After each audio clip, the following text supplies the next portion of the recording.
Hello students, आज हम लोग देखेंगे कि सेट्स को कैसे रिप्रेजेंट करते हैं। तो सेट्स को रिप्रेजेंट करने का दो तरीका है। एक को बोलते हैं रोस्टर फॉर्म या इसी को बोलते हैं tabular form.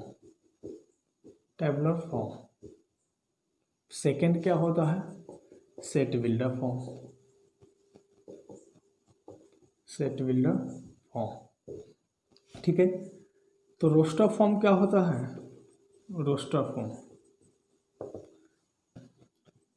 under this method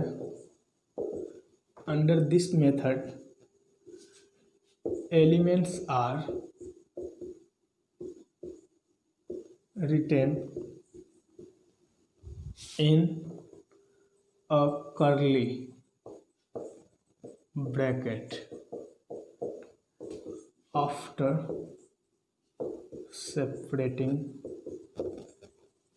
them bye comma. इस मेथड में क्या होता है कि एलिमेंट्स को एक कर्ली ब्रैकेट के अंदर लिखा होता है। जैसे ए कोई सेट्स है तो हम लोग एक कर्ली ब्रैकेट लेते हैं, ठीक है। इसी में एलिमेंट्स को दिखाते हैं। मान लेते हैं मेरा एलिमेंट्स है A B C D E, तो उसको इस तरह से दिखाएंगे और एलिमेंट्स को जो सेपरेट करता है वो कॉमा से हम लोग एलिमेंट को सेपरेट करते हैं, ठीक है। जैसे बी मेरा कोई सेट है 2 4 6 8 10, तो ये जिस फॉर्म में लिखा हुआ है इसको हम लोग क्या बोलते हैं? रोस्टर फॉर्म, ठीक है, या टेबुलर फॉर्म। एक टेबल की तरह लिखा हुआ, ठीक है। तो इसको हम लोग बोलते हैं रोस्टर फॉर्म या टेबुलर फॉर्म। सेकेंड जो मेरा है वो है सेट बिल्डर फॉर्म। क्या है? Set builder form. तो ये क्या होता है? Set builder form. अच्छा, इसको कुछ लोग जो है इसको बोलते हैं प्रॉपर्टीज मेथड। प्रॉपर्टीज मेथड, ठीक है। और कुछ जो बोलते हैं रूल मेथड, ठीक है।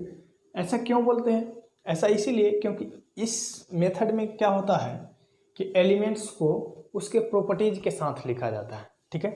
जैसे ए, अगर हम लोग को लिखना है क्या कि set of all English vowels of English alphabets, तो इसमें लिखना होगा वोवेल्स ऑफ, ऐसे वोवेल्स ऑफ इंग्लिश अल्फ़ाबेट्स, ठीक है। या जैसे बी कोई सेट हम लोग लेते हैं, इसमें ये ऐसे लिखा हुआ है x such that x belongs to natural number and 3 से x जो है 9 के बीच है। तो इस तरह से जो हम लोग लिखते हैं, रूल का जो यूज करते हैं, प्रॉपर्टीज का जो यूज करके लिखते हैं, इसको हम लोग बोलते हैं सेट बिल्डर फॉर्म। अच्छा, सेट बिल्डर फॉर्म का मतलब हुआ कि ये बिल्ड यहीं से हुआ है। सेट जो मेरा बना है वो यहीं से बना है, ठीक है। हाँ, हम लोग एक क्वेश्चन देखते हैं, समझ में आएगा।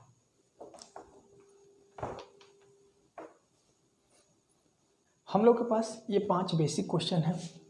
फर्स्ट क्या कर रहा है? Right the sets into set builder form. हम लोग को सेट दिया हुआ है, इसको सेट बिल्डर फॉर्म में लिखना है।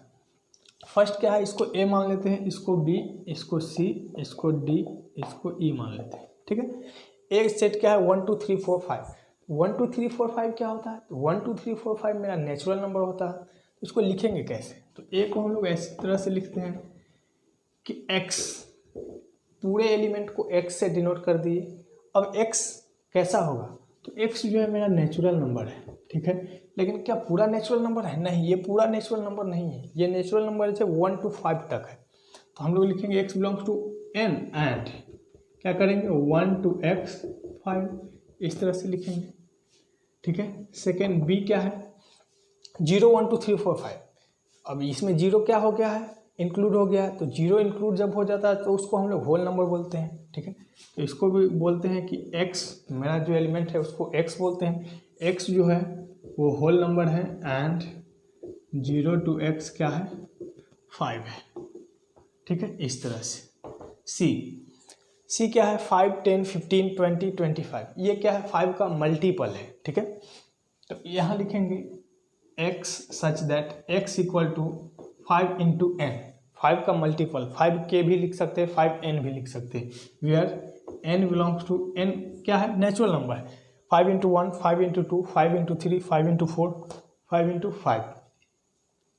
तो x n क्या है, नेचुरल नंबर है, लेकिन कहाँ तक है, 1 to 5 तक है। कहाँ तक है, 1 to 5, 1 to n कहाँ तक है, 5 तक। तो इस तरह से हम लोग लिखते हैं। d क्या है, d है 2, 4, 8, 16, 32। ये क्या है, तो 2 को बार बार 2 का पावर लिखा हो, 2 का पावर 1, 2 का पावर 2, 2 की पावर 3, 2 का पावर 4, 2 का पावर 5, इस तरह से। तो हम लोग लिखते हैं कि x such that x equal to 2 का पावर n, वेयर n क्या है, तो एक नेचुरल नंबर है जो ये कहाँ से 1 से ये क्या है 5 तक है। तो 1 से 5 तक लिखने का एक तो ये तरीका है, एक हम लोग ऐसे भी लिख सकते हैं कि 0 से बड़ा n और 6 से छोटा। नेचुरल नंबर जो 0 से बड़ा हो तो 1 से शुरू करेंगे, 1, 2, 3, 4, 5 और 6 से छोटा 5 तक। तो ऐसे भी हम लोग लिखते हैं, ठीक है। ई क्या है, 1, 4, 9, 16, 25, 100 तक गया है। ये क्या लिखा हुआ है, 1 मतलब 1 का स्क्वायर 1, 2 का स्क्वायर 4, 3 का स्क्वायर 9, 4 का स्क्वायर 16, 5 का स्क्वायर 25, इस तरह से आगे बढ़े हैं। ये 100 क्या है, 10 का स्क्वायर। समझ में आया कि ई जो है x सच दैट ये क्या है, एक्स स्क्वायर टाइप का है, या x equal to n square ऐसे भी लिख सकते हैं। x इक्वल टू एन का क्या है, स्क्वायर है। जो n मेरा क्या है, नेचुरल नंबर है, 1, 2, 3, 4, 5, 10 तक गया है ना, 10 ये सब क्या है मेरा नेचुरल नंबर। तो लिखेंगे n belongs to, capital N को नेचुरल नंबर बोलते हैं। एंड कहाँ से कहाँ है ये, एंड नहीं भी लिख सकते, कॉमा से भी काम चला सकते हैं। 1 to 10 है, n की वैल्यू कहाँ से कहाँ है, 1 to 10। तो इस तरह से हम लोग क्या करते हैं, इसको दिखाते हैं, ठीक है। तो ई हम लोग यहाँ तक देख लिए हैं। 2-4 क्वेश्चन और देखते हैं, कुछ और क्वेश्चन हम लोग के पास है, ये 5 क्वेश्चन और हैं, इसका सॉल्यूशन हम लोग यहाँ देखते हैं। ई इसको f मान लेते हैं, तो ये f मेरा क्या है, सेट बिल्डर फॉर्म में लिखना है। तो हम लोग देखते हैं कि ये क्या है, 3/4, 4/5, 5/6, 12/13, मतलब जितना ऊपर है उससे एक कम, एक ज़्यादा है नीचे ना, ठीक है। यहाँ 4 है तो यहाँ 5 है, यहाँ 5 तो यहाँ 6, एक अधिक है, ठीक है। तो हम लोग इसको कैसे लिखेंगे, तो हम लोग लिखते हैं कि ये जो है एलिमेंट x है सच दैट x जो है कोई भी नंबर n है ऊपर में, और जो डिनोमिनेटर है ये n+1, ऊपर से न्यूमरेटर से क्या है, एक अधिक है। तो इसको लिखेंगे x इक्वल टू n/n+1। अच्छा ये n है क्या, तो ये 3, 4, 5 ये सब है। तो 3, 4, 5 ये सब को तो नेचुरल नंबर भी बोल सकते हो, होल नंबर भी बोल सकते हैं, तो जो भी लिख सकते हो। मैं तो नेचुरल नंबर लिखता हूँ, आप भी लिखो। n क्या है, नेचुरल नंबर है, लेकिन क्या पूरा नेचुरल नंबर है, क्या 1 से शुरू हुआ है, नहीं, ये 3 से शुरू होकर 12 तक गया है। तो लिखेंगे 3 to n जो है वो 12 तक है। इस तरह से हम लोग इसका सॉल्यूशन लिखते हैं, ध्यान से देखना। 7 f के बाद इसको अगर g बोलते हैं तो g क्या है, 2, 5, 10, 17, 65। समझो, सोचो सोचो सोचो सोचो सोचो सोचो। हाँ, तो ये 2, 2, 2, 2 कुछ समझ में नहीं आ रहा है, 5 कुछ समझ में नहीं आ रहा है, 10 नहीं समझ में आया, ध्यान लगाओ। 1 का स्क्वायर 1 होता है, 1 से ये अधिक, एक अधिक है। 2 का स्क्वायर 4 होता है, 4 से ये 1 अधिक है। 3 का स्क्वायर 9, ये 10 है। 4 का स्क्वायर 16, ये 17 है। 8 का स्क्वायर 64, ये 65। समझ में आया कि ये स्क्वायर प्लस 1 लिखा हुआ। x such that x equal to n square plus 1। n क्या है, नेचुरल नंबर है, ठीक है। 1 से शुरू हुआ है तो हाँ हुआ है, कहाँ तक गया है, 8 तक गया। तो लिखेंगे 1, 2 नेचुरल नंबर जो है 8 तक गया, ठीक है। तो इस तरह से हम लोग इसका सॉल्यूशन करते हैं। g के बाद अगर h की बात करें, h मीन्स ये x such that x is a 2 digit natural number, मतलब x जो है मेरा इस टाइप का है। यहाँ जो x है वो कुछ इस टाइप का है, 36, 37, 53, 93, इस टाइप का 2 डिजिट नंबर तो यही होता है। लेकिन एक कंडीशन और दिया है, क्या है, such that sum of its digit is 8। यहाँ डिजिट क्या है, 6 और 3 9, 7 और 3 क्या होता है 10, 5 और 3 क्या होता है 8। मतलब इस तरह का कोई नंबर का सेट है, ठीक है। तो वो कैसा कैसा नंबर है, तो हम लोग जानते हैं कि 1 के साथ अगर 7 को लिखे मतलब 17 को जोड़े तो इसका डिजिट 8 हो जाएगा। 26 को जोड़े, 3 के साथ 5 रख दे, 4 के साथ 4, 5 के साथ 3, 6 के साथ 2, 7 के साथ 1, 8 के साथ 0। तो ये जो मेरा नंबर बना ये क्या है, नेचुरल नंबर जो भी है क्या है, 2 डिजिट नेचुरल नंबर है सच दैट इस डिजिट का इसका सम क्या है 8 है। तो इस तरह से h के बाद I हम लोग देखते हैं। I मीन्स ये the set of letter in the word mathematics. तो मैथमेटिक्स में जितने भी लेटर है सबका सेट बनाइए। तो कितना लेटर है, M A T H E N, M A T I C S। लेकिन ध्यान देना क्या है यहाँ कि हम लोग डेफिनेशन में ही पढ़े हैं कि सेट जो है collection of well defined objects, साथ ही साथ ऑब्जेक्ट जो होना चाहिए डिस्टिंक्ट होना चाहिए, अलग अलग होना चाहिए। M यहाँ 2 बार काउंट हुआ है इसीलिए एक M को हम लोग यहाँ से हटा देंगे।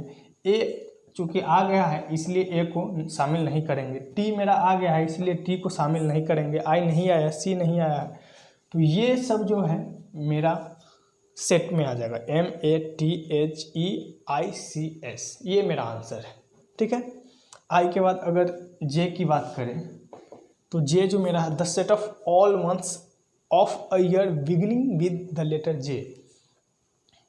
All months of a year, ये साल के कितने मंथ्स होता है, जनवरी, फरवरी, मार्च, अप्रैल, मई, जून, जुलाई, अगस्त, ये सब हम लोग को देखना है कि जिसका जो है लेटर बिगिनिंग शुरुआत जिसका जे से हो। तो जनवरी का शुरुआत जे से होता है, शॉर्ट में इसको जैन लिख दिया। जनवरी, फरवरी नहीं, मार्च नहीं, अप्रैल नहीं, मई नहीं, जून, यस जून, जुलाई, और कोई होता है जून, जुलाई, अगस्त, सितंबर, अक्टूबर, नवंबर, दिसंबर नहीं। तो ये सब जो मेरा जनवरी, जून, जुलाई जो है मेरा सेट हो गया। ठीक है। तो इस तरह से हम लोग क्या करते हैं, सेट को लिखते हैं। अब हम लोग 1-2 क्वेश्चन देख लेते हैं कि सेट बिल्डर से रोस्टर फॉर्म में कैसे कन्वर्ट करते हैं। ये फिर से 2-3 बेसिक क्वेश्चन हम लोग देखते हैं। इसमें क्या है, फिर से हम लोग को रोस्टर फॉर्म में कन्वर्ट करना है। पिछला 1-2 क्वेश्चन हम लोगों ने रोस्टर फॉर्म में कन्वर्ट कर लिया था, कोई बात नहीं, यहाँ भी वही करना है। क्या है, x such that x belongs to क्या है, positive integer and x square less than 30। तो फर्स्ट का जो सॉल्यूशन होगा रोस्टर फॉर्म में लिखना है, पॉजिटिव इंटीजर लेना है जिसका स्क्वायर क्या है 30 से छोटा है। 1 पॉजिटिव इंटीजर है, स्क्वायर 30 से छोटा है। 2, 3, 4, 5 का स्क्वायर 25, 6 का स्क्वायर 36 हो जाता है जो कि 30 से क्या हो जाएगा, बड़ा। तो हम लोग को यहीं तक लेना है 1, 2, 3, 4, 5। तो देखिए 1, 2, 3, 4, 5 को roster form set builder form में ऐसे भी लिख सकते हैं, लेकिन हम लोग को जो सबसे सिंपल है वैसे लिखते हैं। जैसे ये सब क्या है, नेचुरल नंबर है, तो हम लोग उस तरीके से लिखेंगे जैसे हम लोगों ने पीछे किया था। Second, x such that x belongs to integer mod x less than 2। तो हम लोग जानते हैं क्या, x such that x belongs to integer mod x less than 2 का मतलब हो गया -2 से x जो है 2 के बीच है। तो हम लोग देख लेते हैं कि इसमें कितना जो है इंटीजर है। -2 तो लेना नहीं, 2 लेना नहीं है, तो इसका मतलब -1, 0, 1 लेना है। ठीक है। तो इस तरह से हम लोग इसका आंसर लिखते हैं। थर्ड क्या है, एक्स सच दैट एक इतना भी ए भी इक्वेशन 0 होना चाहिए, एक्स का वैसा वैल्यू लेना है जिससे ए भी इक्वेशन 0 होना चाहिए एंड ए भी इक्वेशन 0 होना चाहिए। ठीक है। तो इसको सॉल्व करते हैं तो x square minus 3x plus 2 equal to 0, x minus 2 and x minus 1 equal to 0, x equal to 2 और x इक्वल टू 1, यहाँ से आंसर आया। और इसको सॉल्व करते हैं, x square minus 6x plus 5 equal to 0। ठीक है। तो यहाँ से क्या आया, x माइनस क्या हो जाएगा 5, x minus 5 and x minus 1 equal to 0, x equal to 5 और x इक्वल टू 1। यहाँ से x इक्वल टू, अच्छा x इक्वल टू 2 पे ये तो 0 हो जाएगा, ये 0 नहीं हो जाएगा। x इक्वल टू 1 पे ये भी 0 हो जाएगा, ये भी 0 हो जाएगा। x इक्वल टू 5 पे ये तो 0 होगा, ये 0 नहीं होगा, इसीलिए इसका जो सॉल्यूशन होगा वो ओनली x = 1 होगा। तो इसको जो हम लोग लिखेंगे वो लिखेंगे कर्ली ब्रैकेट अंदर एलिमेंट बस केवल 1 रहेगा, ठीक है। तो इस तरह से हम लोग सेट्स को रोस्टर फॉर्म और सेट बिल्डर फॉर्म में रिप्रेजेंट करते हैं, ठीक है। अब हम लोग पढ़ेंगे टाइप्स ऑफ सेट्स।